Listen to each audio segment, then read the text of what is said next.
একটাও আন্দোলনকারী যদি শারীরিকভাবে ক্ষতিগ্রস্ত হয়, মমতা ব্যানার্জি শুনে রাখুন 72 ঘন্টা পশ্চিমবঙ্গ স্তব্ধ থাকবে।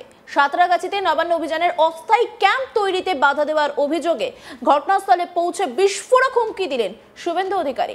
শনিবার নবান্ন অভিযানে যারা আসবেন তাদের জন্য চিকিৎসা, জল, খাবার দাবারের ব্যবস্থার জন্য অস্থায়ী ক্যাম্প হাওড়ার সাঁতরাগাছিতে তৈরি করা হয়েছিল। সেই সময় নাকি পুলিশ বাধা দেয় বলে অভিযোগ। এরপরই সেখানে দৌড়ে যান শুভেন্দু অধিকারী। হাওড়া সিটি পুলিশের আধিকারিকরা নাকি তাদের বাধা দেন বলে অভিযোগ। আর সেই খবর পেয়ে শনিবার রাতে সেখানে দৌড়ে আসেন শুভেন্দু অধিকারী। এরপরে পুলিশের সঙ্গে তর্কাতর্কি শুরু হয়। রেল পুলিশকে হুঁশিয়ারি দেন শুভেন্দু। এরপরে শুভেন্দু সাংবাদিকদের মুখোমুখি হয়ে বলেন, অভয়ার বাবা মায়ের ডাকে যারা আসবেন তাদের জন্য জল ও ওআরএস এর ব্যবস্থা করেছিল একটা এনজিও। সেখানে পুলিশ ঢোকে। আমি রেলকে জানিয়েছি, এটা তো সরকার বিরোধী আন্দোলন, এটা তো রাজনৈতিক আন্দোলন নয়। একটাও আন্দোলনকারী যদি শারীরিকভাবে ক্ষতিগ্রস্ত হয়, মমতা ব্যানার্জি শুনে রাখুন 72 ঘন্টা পশ্চিমবঙ্গ স্তব্ধ থাকবে। শুভেন্দু অধিকারী কি বলেছিলেন শুনুন। 7টা আইপিএস আর 200 মমতা পুলিশ ঢুকে একটা এনজিও থেকে কালকে যে সমর্থকরা আসবেন অভয়ার বাবা মার ডাকে, তাদের জন্য জল এবং ওআরএস এর ব্যবস্থা করছিল একটা এনজিও। তার মঞ্চ ক্যাম্প রেলের জায়গার ভিতরে ঢুকে করছে। আমি গাড়ি ঘুরিয়ে নিয়ে নেমে সেখানে তাড়া করেছি, ওরা পালিয়েছে। কারণ এটা মমতার অ্যাসেট নয়, এটা সেন্ট্রাল গভর্নমেন্টের জায়গা। আমি ডিআরএম খড়গপুরকে ফোন করলাম, বলে আমরা পারমিশন দিয়েছি। এই যে আতঙ্ক, আপনি এই মুহূর্তে দেখুন হেস্টিংসে খিদিরপুরে কোনো কন্টেনার নেই, সব কন্টেনারকে তুলে নিচ্ছে। এখানে কন্টেনার লাগাচ্ছে, মানে সে লোহার, মানে রেলে যেগুলো যায়, জাহাজে যায়, সেই সমস্ত বড় বড় কন্টেনার এখানে নিয়ে এসছে। একটা নির্যাতিতা খুন হয়ে যাওয়া, তার বাবা মাকে এত ভয়। কোন রাজনৈতিক দল তো সরাসরি ঝান্ডা নিয়ে এই নবান্ন অভিযানে নামেনি। বিজেপি খুব স্পষ্টভাবে বলেছে, রাজ্য সভাপতি, যে দলমত নির্বিশেষে অংশগ্রহণ করবে, আহ্বান করে দিয়েছে। কিন্তু মানুষ তো স্বতঃস্ফূর্তভাবে বেরিয়ে আসছে। সিপিএম কংগ্রেস সাইলেন্ট হয়ে গেছে, আর একদল তো বিরোধিতা করছে। কিন্তু পুলিশের আতঙ্ক, 12,000 পুলিশ গোটা রাজ্য থেকে তুলেছে। আমি চাই কালকে মমতা ব্যানার্জি নবান্নতে ঢুকুন। যদি ঢোকেন আপনি ভোরবেলা, রাত্রে 10টার আগে আপনি নবান্ন থেকে বেরোতে পারবেন। আমি কিছুক্ষণ আগে লাইভ করছিলাম, প্রচুর পুলিশ মোতায়েন হচ্ছে, বিভিন্ন পুলিশ জেলা থেকে পুলিশ আনা হচ্ছে। বলছে 12,000 8,000-এর হিসাব আমার কাছে এসে গেছে। 12,000 আনতে দেন।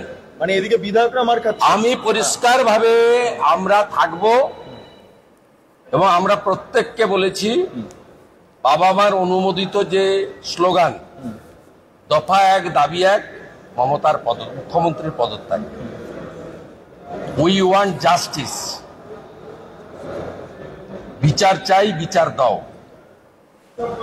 এই 3-4টি নির্দিষ্ট স্লোগানের বাইরে স্লোগান হবে না। সকলে সকালবেলা অভয়াকে স্মরণ করে নিশ্চিতভাবে রাখি বন্ধন অত্যন্ত অনাড়ম্বর ভাবে পালন করে এই কর্মসূচিতে আসুন। বুকে কালো ব্যাজ লাগিয়ে আসুন, জাতীয় পতাকা নিয়ে আসুন। শান্তিপূর্ণভাবে পুলিশ যেখানে বাধা দেবে সেখানে বসে অভয়ার বাবা মার কাছ থেকে তাদের দুঃখের কথা, তাদের দাবির কথা শুনে শান্তিপূর্ণভাবে বাড়ি চলে যান। উস্কানি যদি মমতার পুলিশ দেয়, যেভাবে সাঁতরাগাছিতে একটু আগে দিয়েছে, তার পরিণতি মমতা ব্যানার্জিকে ভুগতে হবে। একটাও অভয়ার বাবা মার জন্য আসা আন্দোলনকারী যদি শারীরিকভাবে ক্ষতিগ্রস্ত হয় মমতা পুলিশের দ্বারা, শুনে রাখুন মমতা ব্যানার্জি 72 ঘন্টা পশ্চিমবঙ্গ স্তব্ধ থাকবে। একদম কান খুলে শুনে রাখুন। শুভেন্দু আরো বলেন, গাড়ি থেকে মাল নামাতে দেননি। আর কাকতালীয় ভাবে আমি তখনই সেখান থেকে আসছিলাম। আমি যদি তখন না আসতাম তাহলে তো ওদের তাড়িয়েই দিত। পুলিশ তো রেলের জায়গায় ঢুকেছে। আমি রেলমন্ত্রীকে জানিয়েছি, এটা তো সরকার বিরোধী আন্দোলন, এটা তো রাজনৈতিক আন্দোলন নয়। ছাত্র সমাজের ছেলেরাই এবার স্বেচ্ছাসেবকের কাজ করছে। কি বলেছেন শুভেন্দু অধিকারী, শুনুন। আরে বাধা কি দেবে, গাড়ি থেকে মাল নামাতে দেয়নি এবং কোয়েনসাইড হয়ে গেছে। আমি ওইখান দিয়ে আসছিলাম কলকাতা, আমি যদি আগে চলে আসতাম বা আমি আরো লেট নাইটে আসতাম তাহলে তো ওখানে ওদেরকে তাড়িয়েই দিয়েছিল কার জন্য। হাইকোর্ট যেখানে বলছে গুন্ডামি রেলের জায়গায় ঢুকেছে, আমি রেলমন্ত্রীকে অভিযোগ করেছি।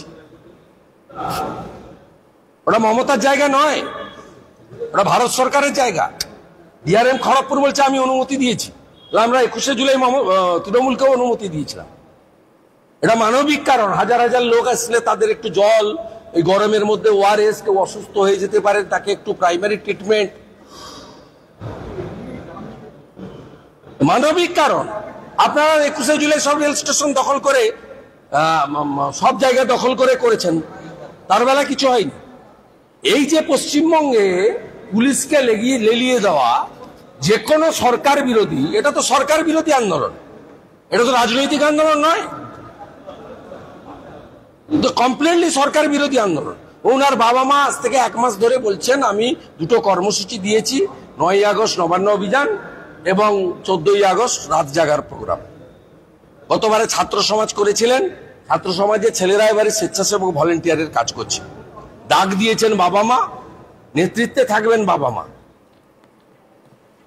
কালকে বুঝতে পারবেন, যা করছেন কালকে বুঝতে পারবেন। একটাও আন্দোলনকারী যদি শারীরিকভাবে ক্ষতিগ্রস্ত হয়, মমতা ব্যানার্জি শুনে রাখুন 72 ঘন্টা পশ্চিমবঙ্গ স্তব্ধ থাকবে। সাঁতরাগাছিতে নবান্ন অভিযানের অস্থায়ী ক্যাম্প তৈরিতে বাধা দেওয়ার অভিযোগে ঘটনাস্থলে পৌঁছে বিস্ফোরক হুমকি দিলেন শুভেন্দু অধিকারী। শনিবার নবান্ন অভিযানে যারা আসবেন তাদের জন্য চিকিৎসা, জল, খাবার দাবারের ব্যবস্থার জন্য অস্থায়ী ক্যাম্প হাওড়ার সাঁতরাগাছিতে তৈরি করা হচ্ছিল। সেই সময় নাকি পুলিশ বাধা দেয় বলে অভিযোগ। এরপরই সেখানে দৌড়ে যান শুভেন্দু অধিকারী। হাওড়া সিটি পুলিশের আধিকারিকরা নাকি তাদের বাধা দেন বলে অভিযোগ করা হয়। আর সেই খবর পেয়ে শনিবার রাতে সেখানে দৌড়ে আসেন শুভেন্দু অধিকারী।